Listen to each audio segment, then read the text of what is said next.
রাজধানীর মুগদা, মান্ডা ও মানিকনগর এলাকার চিত্র এমনটি। সড়কগুলো খুলে রাখায় জনভোগান্তির শেষ নেই।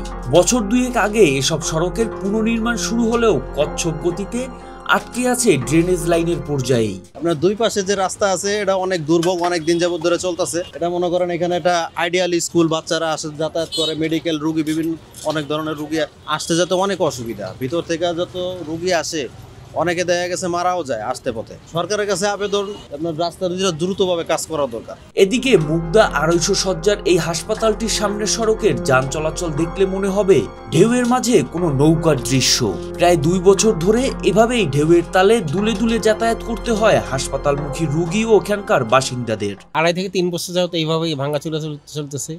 এই যে মুগদা থেকে অনেক রুগী টুগী আমরা যা আনতে পারতেছি না। মনে করেন অনেক সময় রিক্সায় করে অ্যাম্বুলেন্সে যাওয়ার কোনো ইয়া নাই, রাস্তা নাই। রিক্সায় করে অনেক সময় রুগী, ডেলিভারি রুগী, অনেক অ্যাক্সিডেন্ট রুগী এখানে নিয়ে আসে।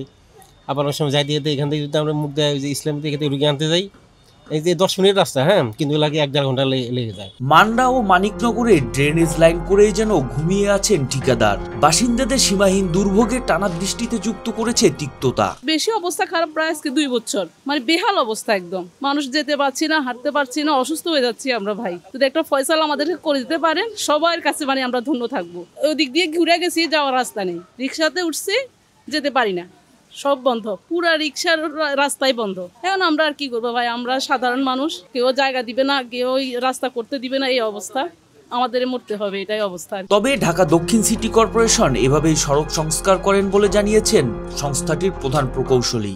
মানিকনগরে যে সমস্যাটা হচ্ছে, মানুষ জায়গা দিচ্ছে না, রাস্তা করা যাচ্ছে না। আমাদের কাজগুলোই হচ্ছে এরকম ঠেলাঠেলি করে করতে হয় এবং এক সময় হয়ে যায়। যত আমাদের সাথে জায়গা নিয়ে টানাটানি করবে তত দেরি হবে, তত জনদুর্ভোগ বাড়বে। বর্ষা মৌসুমেই কেন ভোগান্তিময় এমন সংস্কার কাজ প্রশ্নে তিনি জানান, সারা বছরই চলে কাজ, বর্ষা মৌসুমকে আলাদা বিবেচনায় নেওয়া হয় না। আমরা অলমোস্ট থ্রু আউট দি ইয়ার কাজ করি। বর্ষাকালে আসলে হাত দিই না, বর্ষাকালে আসলে আমরা হাত গুটাই নিই। কারণ হচ্ছে কি, বর্ষায় কাজ করা যায় না। একটা ঠিকাদারের শুকনা মৌসুমে কাজ করতে যে খরচ হয় একটা কাজে, বর্ষাকালে কাজ করলে খরচটা হয় তার 1.5 গুণের বেশি। কাজে এখানে কোনো ধরনের কোনো সমন্বয়হীনতা নাই এবং এটা সবগুলো সংস্থা যারা রাস্তা কাটার সাথে জড়িত সবাইকে সিটি কর্পোরেশনে চিঠি দিয়ে ডেকে এনে মিটিং করা হয়। জনবহুল এই নগরীতে চাহিদার তুলনায় সড়কের অংশ অনেকটাই কম, যে কারণে সড়ক প্রশস্তকরণে সিটি কর্পোরেশনকে বাধা না দিয়ে সহযোগিতা করলে দ্রুত শেষ হবে নির্মাণ কাজ, লাঘব হবে ভোগান্তি, এমনটাই দাবি সংশ্লিষ্টদের। মোহাম্মদ সায়েম, RTV।